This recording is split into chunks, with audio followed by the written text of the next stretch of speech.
आराध्य के चरणों में भक्ति भाव से वंदना। अनंत आस्था के केंद्र परम पूज्य गुरुदेव के सुपावन चरणों में भक्ति पूर्वक वंदना। सभी चारित्र आत्माओं के चरणों में सभक्ति वंदन। इस कार्यशाला के संभागी बंधुओं बहनों, आप सबको आत्मीय भावों से सादर जय जिनेंद्र से अभिवादन करता हूँ। अखिल भारतीय तेरापंथ युवक परिषद और समण संस्कृति संकाय तो इनके संयुक्त तत्वावधान में आयोजित जैन विद्या कार्यशाला, संबोधि के अध्यायों पर आधारित यह कार्यशाला और आज संबोधि का 14वां अध्याय गृहस्थ धर्म प्रबोधन। तो इस विषय पर इस कार्यशाला में हम सब मिलकर कुछ चिंतन करेंगे, कुछ समझने सीखने का प्रयास करेंगे। और यह विषय बहुत आवश्यक और उपयोगी भी है। हम सब श्रावक हैं, तो श्रावक का दायित्व क्या, श्रावक की साधना पद्धति कैसी होनी चाहिए, श्रावकत्व के गुणों का विकास हमारे भीतर कैसे हो, तो बड़ा उपयोगी विषय है यह। आइए कुछ इसकी पृष्ठभूमि पर हम प्रारंभ में कुछ बात करते हैं। बंधुओं बहनों, भगवान महावीर ने 2 प्रकार के धर्म का प्ररूपण किया, साधु धर्म, श्रावक धर्म, महाव्रत रूप धर्म और अणुव्रत रूप धर्म। और यह जो प्रवर्तन हुआ, यह व्रतों को ग्रहण करने की क्षमता के आधार पर हुआ। सबकी क्षमता एक जैसी नहीं होती है, तो व्रतों को ग्रहण करने की क्षमता के आधार पर यह विभाजन किया गया। 24 तीर्थंकरों में प्रथम तीर्थंकर और अंतिम तीर्थंकर ने इस प्रकार स्पष्ट रूप से यह विभाग किया। मध्यवर्ती 22 तीर्थंकरों ने इस प्रकार साधु धर्म श्रावक धर्म का विभाग नहीं किया था, स्पष्ट रूप से नहीं किया था। मध्यवर्ती 22 तीर्थंकरों के समय चतुर्याम धर्म चलता था। चतुर्याम धर्म की प्ररूपणा की गई थी। 4 महाव्रत, अहिंसा, सत्य, अचौर्य और चौथा महाव्रत ब्रह्मचर्य को अलग से नहीं रखा गया था। चौथा महाव्रत अपरिग्रह, तो अपरिग्रह के अंतर्गत ब्रह्मचर्य का समावेश हो गया था। और प्रथम तीर्थंकर और 24वें तीर्थंकर ने 5 महाव्रत रूप धर्म का प्रवर्तन किया। पंचयाम धर्म, तो ब्रह्मचर्य को अलग से चौथे महाव्रत के रूप में रखा गया। यह चतुर्याम और पंचयाम, यह शब्दों का ही भेद है, साधना दोनों की एक है। जैसे मैंने कहा कि ब्रह्मचर्य को अपरिग्रह के अंतर्गत ले लिया गया था। तो प्रश्न है कि प्रथम और अंतिम तीर्थंकर ने उसको अलग क्यों रखा। इसका उत्तर संक्षेप पे इतना ही है कि प्रथम तीर्थंकर के समय के लोग कुछ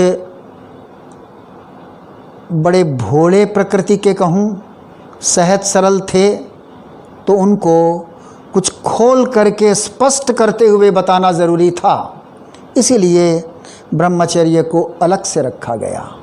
और 24वें तीर्थंकर के समय के लोग वो कुछ यूँ कहें कि कुछ चालाक चतुर या वक्र, तो फिर उनके लिए भी यूँ खोल करके उल्लेख करना आवश्यक था, इसलिए यह स्पष्ट विभाग किया गया।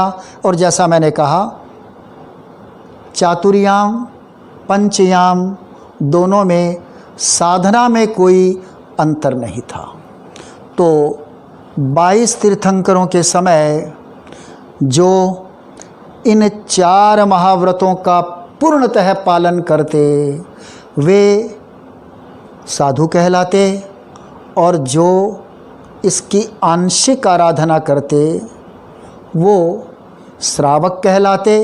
बात इतनी ही है कि साधु और श्रावक के रूप में उस समय अर्थात 22 तीर्थंकरों के समय इतना स्पष्ट विभाजन नहीं हुआ था।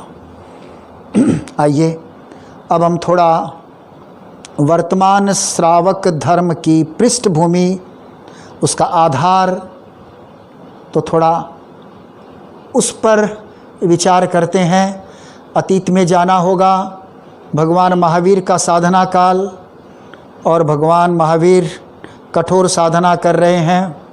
तो आप जानते हैं एक बार उनका पधारना अस्थिग्राम में हुआ, और वहाँ शूलपाणी यक्ष के मंदिर में प्रभु ने रात्रि प्रवास किया।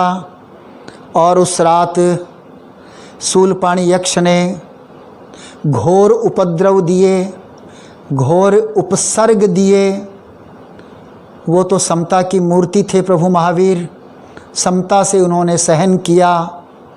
आखिरकार शूलपाणी यक्ष का उपद्रव शांत हुआ, और उसी रात रात्रि के अंतिम प्रहर में प्रभु महावीर को थोड़ी नींद आई, अल्प नींद। उस अल्प निद्रा में आप जानते हैं कि महावीर ने 10 स्वप्न देखे। यूँ तो महावीर की साधना जागरूकता की साधना, अप्रमत्तता की साधना, और इतना अप्रमाद, इतनी जागरूकता कि हमें सुनकर आश्चर्य होता है कि 12.5 वर्षों के साधना काल में महावीर ने केवल 48 मिनट ही नींद ली, एक मुहूर्त नींद ली, और वो भी एक साथ नहीं, वो भी थोड़ा थोड़ा करके एक मुहूर्त नींद ली। तो कितनी जागरूकता थी साधना में। हम यहाँ यह प्रेरणा प्राप्त करें कि इतनी जागरूकता की पराकाष्ठा आप में और हम में तो संभव नहीं है, किंतु फिर भी अध्यात्म की साधना में एक श्रावक होने के नाते यथासंभव हम जितनी जागरूकता रखते हैं तो उससे हमें अधिक लाभ प्राप्त होता है, और साधना की दृष्टि से हमारा अच्छा आध्यात्मिक विकास हो सकता है। तो इस संदर्भ में हम यह प्रेरणा प्राप्त करें। तो प्रभु महावीर की वह अल्पकालीन नींद, 10 स्वप्न, और उत्पल नाम का व्यक्ति स्वप्नों का वेत्ता, और वह अष्टांग निमित्त विद्या का ज्ञाता था, अर्थात ज्योतिष विद्या कहूँ, भूतकाल भविष्यकाल, इस प्रकार वह कुछ बता देता था, उसको ज्ञान था, विद्या थी, उसने सीखा था। तो उसके मन में उत्सुकता पैदा हुई। उत्पल वहाँ आया। उत्पल ने अपने ज्ञान से, विद्या से महावीर के अतीत को जाना, और उस रात की घटनावलियों को भी जाना, और 10 स्वप्नों के बारे में भी जानकारी की। वह स्वप्नवेत्ता था, स्वप्नों का अर्थ और फलादेश भी जानता था। उसने 9 स्वप्नों का फल, उसका अर्थ, फलादेश जान लिया, मगर चौथा स्वप्न आप जानते हैं, चौथा स्वप्न 2 मालाओं का, रत्नों की 2 मालाएं, एक बड़ी माला एक छोटी माला। बहुत कोशिश करने पर भी वह इसका अर्थ नहीं जान पाया। विनयपूर्वक महावीर से प्रभु से पूछा तो प्रभु ने समाधान दिया कि आने वाले समय में मैं 2 प्रकार के धर्म का प्ररूपण करूँगा। अणगार धर्म अर्थात महाव्रत रूप धर्म, अगार धर्म अर्थात अणुव्रत रूप धर्म। तो प्रश्न यह है यहाँ कि उत्पल इस स्वप्न के अर्थ को क्यों नहीं जान सका। तो यह बात तो हमारी स्पष्ट हो गई है कि उत्पल इसलिए नहीं जान सका कि उत्पल वह 23वें तीर्थंकर की परंपरा से था। 23वें तीर्थंकर की परंपरा में उत्पल ने साधुत्व ग्रहण किया था, फिर वह साधु के रूप में नहीं रहा, गृहस्थी में आ गया।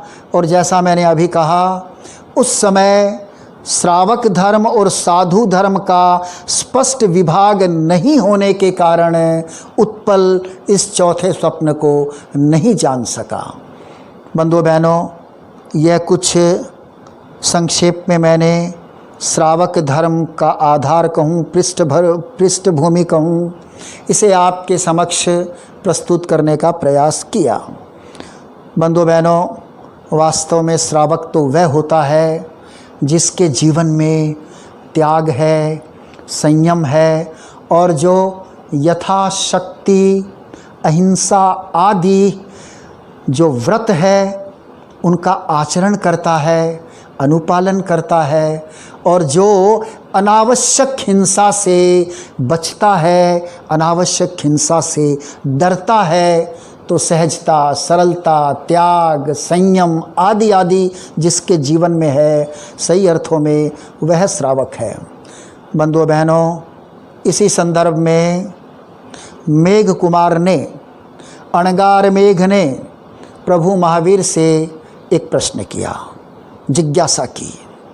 मेघ ने पूछा, प्रभु, एक गृहस्थ के जीवन में असंयम है, भोग है, हिंसा है, आसक्ति है, तो इतना कुछ होने पर वह धार्मिक कैसे कहला सकता है, वह श्रावक कैसे कहा जा सकता है उसे।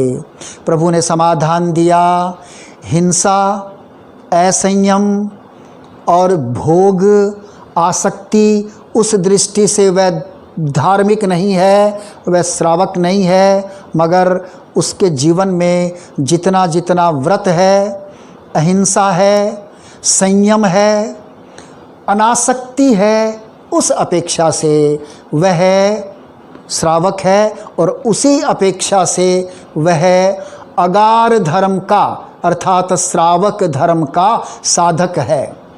प्रभु ने इसी संदर्भ में आगे फरमाया कि ये जो साधु धर्म और श्रावक धर्म का विभाजन किया गया, भेद किया गया, वह केवल व्रतों को ग्रहण करने की क्षमता के आधार पर किया गया। क्षमता, योग्यता, शक्ति सबकी एक जैसी नहीं होती है, इसी आधार पर किया गया।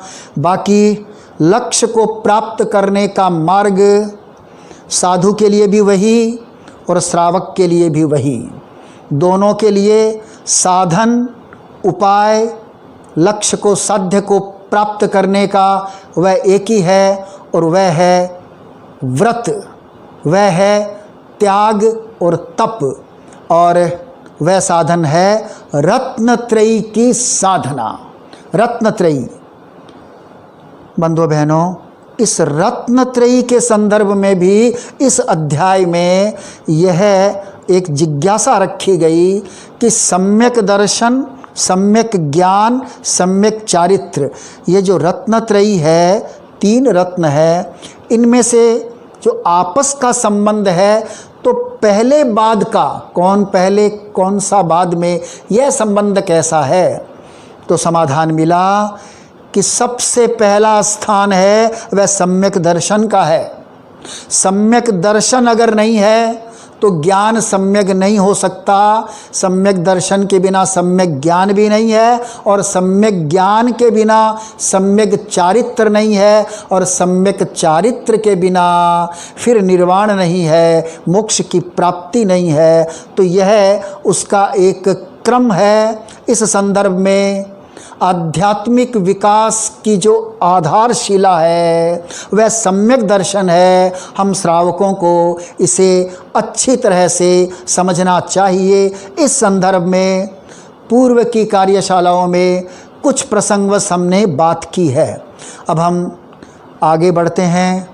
बंधुओं बहनों, जैसा मैंने अभी कहा कि साधना करने की शक्ति सब में एक जैसी नहीं होती है, तो शक्ति के भी इस अध्याय में दो प्रकार बताए गए। शक्ति का प्राप्त होना यह एक बात है, और शक्ति को काम में लेना यह दूसरी बात है। तो इस प्रकार शक्ति के दो प्रकार बताए गए। और मैं यहाँ यह बता दूँ, जितनी शक्ति, लब्धि, सामर्थ्य आदि एक ही बात है, वो जो हमें प्राप्त होती है या प्राप्त किसी को नहीं होती है, उसमें 8 कर्मों में अंतराय कर्म की भूमिका है। अंतराय कर्म का हल्कापन होता है तो लब्धि शक्ति प्राप्त होती है, 6 उपशम से प्राप्त होती है, और जब उसका उदय रहता है जितना जितना, तो फिर वह शक्ति बाधित रहती है, एक अंतराय रहता है, बाधा रहती है शक्ति के प्राप्त होने में और उसको काम में लेने में। तो शक्ति के दो प्रकार, लब्धि वीर्य और करण वीर्य। तो प्राप्त होना यह लब्धि वीर्य, और करण वीर्य उसको कार्य में लेना, क्रिया में लेना, प्रवृत्ति करना उस शक्ति का, यह करण वीर्य होता है। तो काम में जो लेते हैं शक्ति को, काम में लेने के आत्मा के पास में 3 साधन है। और आप जानते हैं शरीर, वाणी और मन।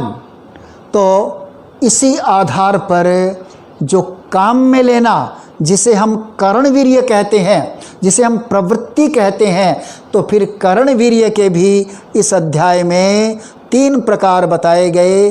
वह है शारीरिक, फिर दूसरा वाचिक, और तीसरा मानसिक। तो मन वचन काया की प्रवृत्ति, यह करण वीर्य। और यह प्रवृत्ति भी आगे बताया गया, यह प्रवृत्ति भी 2 प्रकार की होती है। एक तो सत प्रवृत्ति और दूसरी असत प्रवृत्ति। आध्यात्मिक दृष्टि से जो सत प्रवृत्ति होती है वह निर्वध्य योग है, और सत प्रवृत्ति से आप जानते हैं निर्जरा होती है, और निर्जरा के साथ साथ प्रासंगिक रूप से पुण्य का बंध होता है।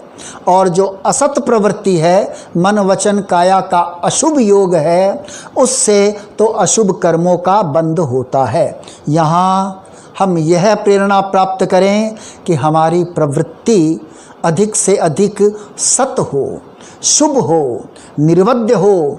हालांकि गृहस्थ जीवन में सावध्य प्रवृत्ति के बिना गृहस्थी का कार्य नहीं चलता, फिर भी हम जागरूकता रखते हैं, और इस श्रावक धर्म के मर्म को अगर पहचान जाते हैं तो हमारी असत प्रवृत्ति बहुत अंशों में कम हो सकती है। तो श्रावक धर्म की आचार संहिता का यह एक मुख्य बिंदु है कि हम अपनी असद प्रवृत्ति को कितना कम करें। बंधुओं बहनों, इस अध्याय में श्रावक के लिए जो 12 व्रतों का निर्धारण है, विधान है, उसके बारे में भी संक्षिप्त चर्चा की गई है। मैं भी कुछ संक्षिप्त चर्चा आप और हम करेंगे, और प्रेरणा भी प्राप्त करेंगे कि हमारे जीवन में व्रतों का ग्रहण करना, हम व्रती कैसे हों, 12 व्रती कैसे हों, ताकि ये अव्रत आश्रव हमारा कम हो सके। बंधुओं बहनों, इस अध्याय में एक अपेक्षा से बंधन के दो प्रकार बताए गए हैं। एक तो अविरति का अर्थात अव्रत का बंधन और दूसरा प्रवृत्ति का बंधन। हम संक्षेप में बात करते हैं। अव्रत यानी खुला रहना, अव्रत अर्थात पाप के कार्यों का त्याग नहीं करना, सावध योगों का त्याग नहीं करना और खुला रहना, यह अव्रत कहलाता है। और यह अव्रत आश्रव है। और हम अभी केवल संक्षेप में इतना समझें कि अव्रत आश्रव से निरंतर कर्मों का आगमन, कर्मों का प्रवेश होता रहता है। निरंतर हर समय हमें अव्रत का पाप लगता रहता है। मगर क्रिया का पाप जो मैंने कहा, दूसरा प्रकार प्रवृत्ति, प्रवृत्ति का पाप बंधन, अशुभ कर्म का बंधन, यानी प्रवृत्ति अशुभ जब हम करेंगे उसी समय अशुभ योग आश्रव होगा और वह पाप उसी समय लगेगा, निरंतर नहीं लगेगा।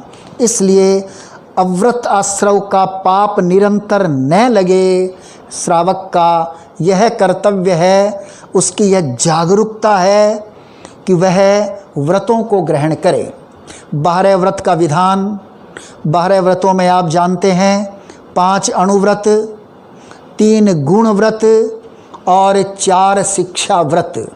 मुख्यतः अहिंसा, सत्य, अचौर्य, ब्रह्मचर्य और अपरिग्रह ये अणुव्रत हैं। और इन्हीं 5 अणुव्रतों को पुष्ट करने के लिए, इनमें गुणवत्ता का विकास हो, इन्हें और कसने के लिए ये 3 गुण व्रत है। 3 गुण व्रत में दिशा परिमाण व्रत और भोगोपभोग परिमाण व्रत और तीसरा अनर्थ दंड विरमण व्रत। अहिंसा व्रत की हम बहुत संक्षेप में बात करते हैं। देखिए, गृहस्थ जीवन में हिंसा को सर्वथा अर्थात पूरी तरह से तो नहीं छोड़ा जा सकता। इतना तो आसानी से हो सकता है कि हम अनर्थ हिंसा न करें। हिंसा के एक दृष्टि से 2 प्रकार हैं, अर्थ हिंसा और अनर्थ हिंसा। जीवन जीने के लिए जो आवश्यक है उसे हम अर्थ हिंसा कहें, और जो बिन ज़रूरी हिंसा है वह हमारी अनर्थ हिंसा है। तो क्या हम इस अनर्थ हिंसा को नहीं छोड़ सकते? आसानी से छोड़ सकते हैं। जितना जितना हम छोड़ते हैं, त्याग करते हैं, हमारा अव्रत कम होता है, कर्मों का आगमन कम होता है। बंधुओं बहनों, अभी प्रसंगवश मैं केवल इतनी बात करूं कि एक अपेक्षा से जीवों के 2 प्रकार हैं। एक स्थावर जीव, पृथ्वीकाय, अपकाय, तेजसकाय, वायुकाय, वनस्पतिकाय, ये 5 एक इंद्रिय वाले स्थावर काय के जीव, और दूसरे त्रस जीव अर्थात द्विंद्रिय, त्रिंद्रिय, चतुरेंद्रिय, पंचेंद्रिय, 2 इंद्रिय से लेकर पंचेंद्रिय तक के जीव। तो श्रावक यह अहिंसा अणुव्रत इस रूप में भी स्वीकार कर सकता है कि वह स्थावर काय के जीवों की हिंसा का यथासंभव मर्यादा के उपरांत उसका त्याग करे, और त्रस्काय के जीवों के लिए उसकी हिंसा से यह व्रत बचने के लिए और यह अहिंसा अणुव्रत को ग्रहण करने के लिए वह इस प्रकार त्याग कर सकता है कि मैं निरपराध त्रस जीवों को संकल्प पूर्वक अर्थात मारने की भावना से मारना, यह संकल्प पूर्वक मारने का त्याग करता हूँ। अगर इतना व्रत ले ले, इस रूप में भी त्याग कर ले, तो यह हिंसा का पाप लगना काफ़ी अंशों में कम हो सकता है, और सभी व्रतों को हम कुछ न कुछ अंशों में तो आसानी से स्वीकार कर सकते हैं। मैं दूसरा जो सत्य अणुव्रत है उसके बारे में अभी तो इतनी ही बात करूं कि कम से कम स्थूल असत्य अर्थात बड़ा झूठ बोलने का तो आसानी से त्याग किया जा सकता है। इसी प्रकार तीसरा अणुव्रत वह अचौर्य अणुव्रत। तो बड़ी चोरी का जो ऐसा अपराध, ऐसी चोरी जो दंडनीय है, कानूनन दंडनीय कह दें हम इसे, और निंदनीय है समाज में, तो ऐसी चोरी का त्याग आसानी से एक श्रावक कर सकता है। चौथा, ब्रह्मचर्य अनुव्रत, यहाँ पर अब्रह्मचर्य की सीमा कर सकता है, आसानी से इस व्रत को स्वीकार किया जा सकता है। पांचवा, अपरिग्रह अनुव्रत, वह परिग्रह की, पदार्थों की सीमा करता है। और यह जो परिग्रह है उसके बारे में मैं बहुत संक्षेप में बताऊं। दो प्रकार के परिग्रह होते हैं। एक तो बाह्य परिग्रह, तो ये जो पदार्थ आदि है, धन संपत्ति, पैसा, जमीन जायदाद, सोना चांदी आदि आदि पदार्थ रूप में जो है वह बाह्य परिग्रह है। और जो आसक्ति है, कषाय है, क्रोध आदि है, वह आभ्यंतर परिग्रह है, आंतरिक परिग्रह है। तो हम आसक्ति को कम करें, जितना जितना परिग्रह की सीमा होती है, इस जीवन की अनेक अनेक समस्याओं से हम बच सकते हैं और अनासक्त चेतना का विकास कर सकते हैं। तो ये 5 अणुव्रत, और इनकी पुष्टि के लिए जैसा मैंने कहा 3 गुण व्रत। तो एक तो है दिशा परिमाण व्रत, यानी सभी दिशाओं में जाने आने का और वहाँ वस्तु भेजने मंगाने का एक मर्यादा सहित त्याग करना, यह छठा व्रत है। 7वां व्रत है भोगोपभोग परिमाण व्रत। भोग उपभोग की वस्तुएं, एक बार काम में किसी वस्तु के लेते हैं। कोई वस्तु ऐसी है जो एक ही बार काम में आती है, जैसे भोजन, पानी आदि, यह वस्तु भोग कहलाती है। और बहुत सारी वस्तुएं हमारे पास ऐसी है, ज़्यादातर तो वही है जो हम बार बार काम में लेते हैं, उन वस्तुओं को हम उपभोग कहते हैं। तो फिर भोगोपभोग की वस्तुओं का, पदार्थों का सीमाकरण करना, सीमित करना उन्हें, यह त्याग 2 प्रकार से लिया जाता है। एक तो भोग से, भोग से का मतलब ये हुआ इन वस्तुओं की संख्या को सीमित करना, यह भोग से, भोग की अपेक्षा से। और दूसरा हो गया कर्म की अपेक्षा से। इसका अर्थ यह हो गया, इसका संबंध व्यापार से है। देखिए, श्रावक को कुछ न कुछ व्यापार तो करना ही होता है, मगर श्रावक कम से कम महाहिंसा के व्यापार से बचे। शास्त्रों में महाहिंसा जिन व्यापार में है उन्हें कर्मादान कहा गया है। तो कर्मादान यानी ऐसे व्यापार जिनसे अधिक कर्मों का आगमन होता है, तो कम से कम महाहिंसा के व्यापार से वह बचे। तो यह भोगोपभोग व्रत, यह भी व्रत लेने से हमारे वो पहले वाले 5 अणुव्रत हैं, हिंसा असत्य आचौर्य आदि, इनमें इनका पुष्टिकरण होता है, गुणों का विकास होता है इनमें। और 8वां गुण व्रत या 8वां व्रत वह है अनर्थ दंड विरमण व्रत, यानी अनर्थ हिंसा, बिना काम की हिंसा हम क्यों करें।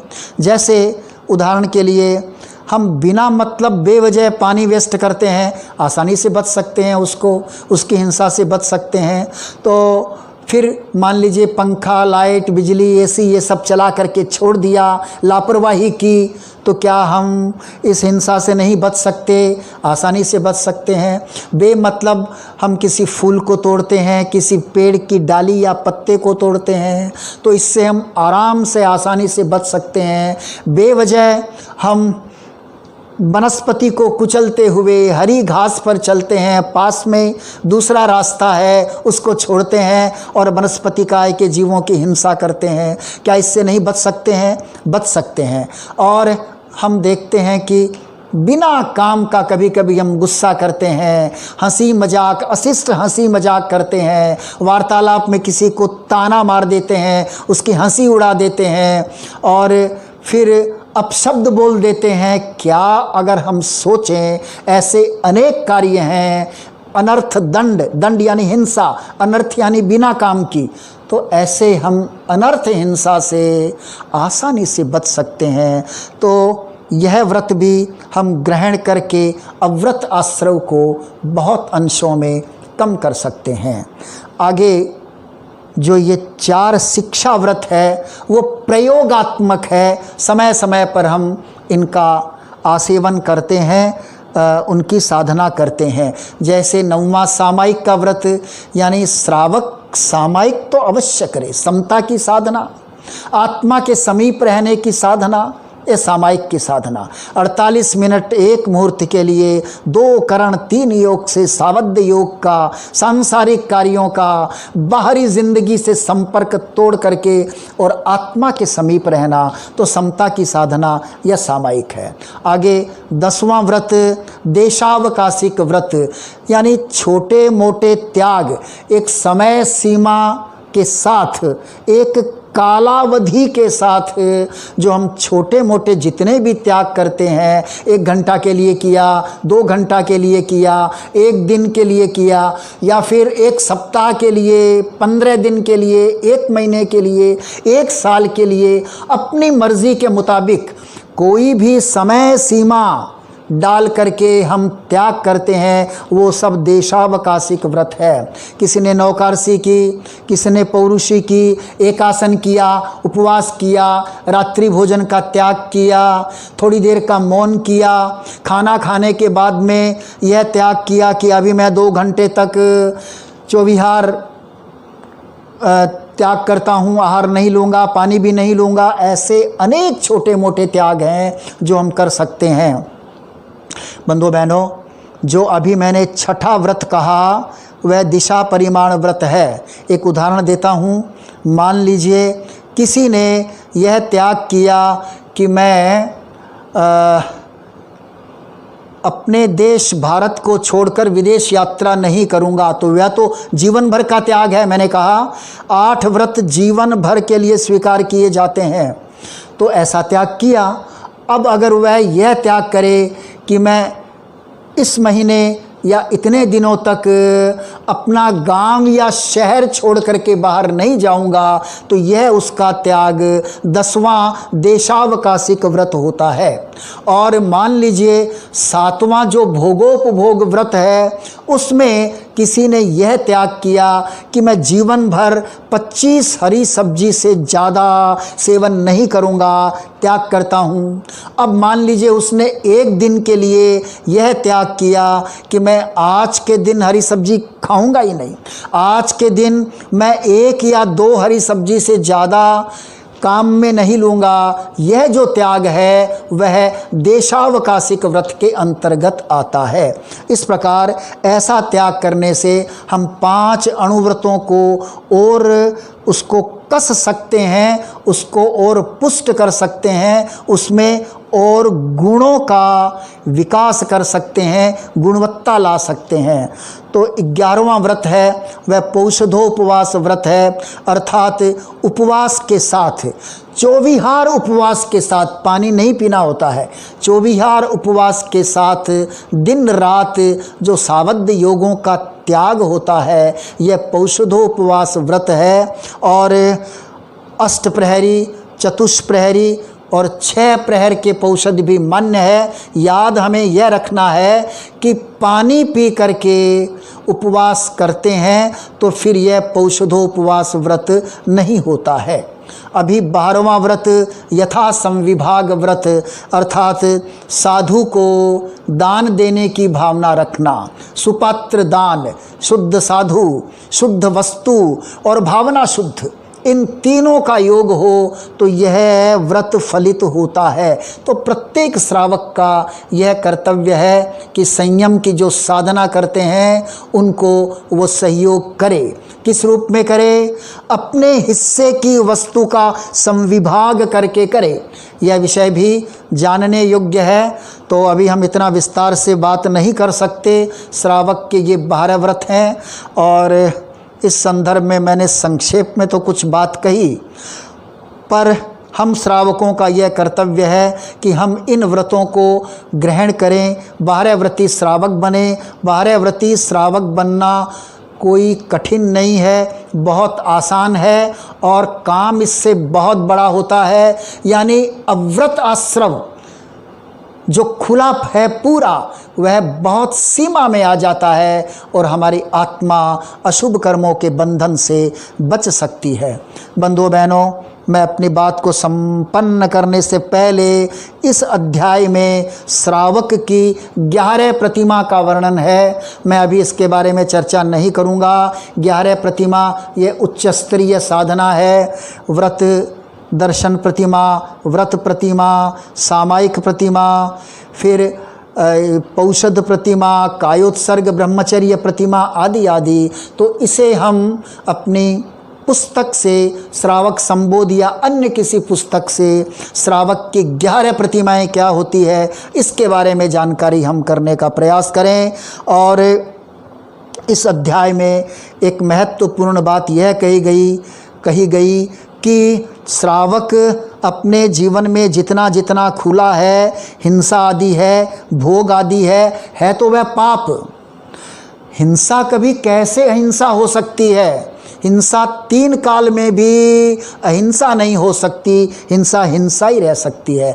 पर ये सारे सावध्य कार्य, हिंसा के कार्य करते हुए भी हम बंधन कम कर सकते हैं। वो कैसे?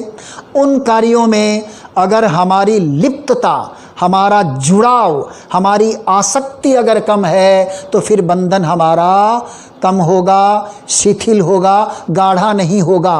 और कोई काम करते हैं मगर इतना जुड़ाव, इतनी आसक्ति, इतनी लिप्तता, तो फिर उस क्रिया में तो बंधन ज़्यादा होगा। इसलिए श्रावक भीतर में सावधान रहे और यथासंभव अनासक्त चेतना का विकास करते हुए बंधन कैसे कम किया जा सकता है उसके प्रति जागरूकता रखने का प्रयास करे। मैं अपनी बात को संपन्न करने से पहले आप सबके प्रति मंगल कामना करता हूँ, शुभकामना करता हूँ। परम पूज्य गुरुदेव की असीम कृपा, परम पूज्य गुरुदेव के सुपावन चरणों में पुनः पुनः भक्ति भाव से वंदना अर्पित समर्पित करता हूँ। और इस विषय में मैंने कुछ बात आपके समक्ष रखी, उसे बताने में, कहने में कहीं भी कोई त्रुटि हो गई है, भूल हो गई है तो मैं क्षमा प्रार्थी हूँ। सबके लिए पुनः पुनः मंगल कामना और परम पूज्य गुरुदेव के पावन चरणों में भक्ति भावों से वंदना। अपने वक्तव्य को विराम देता हूँ। ओम अरहम, ओम अरहम।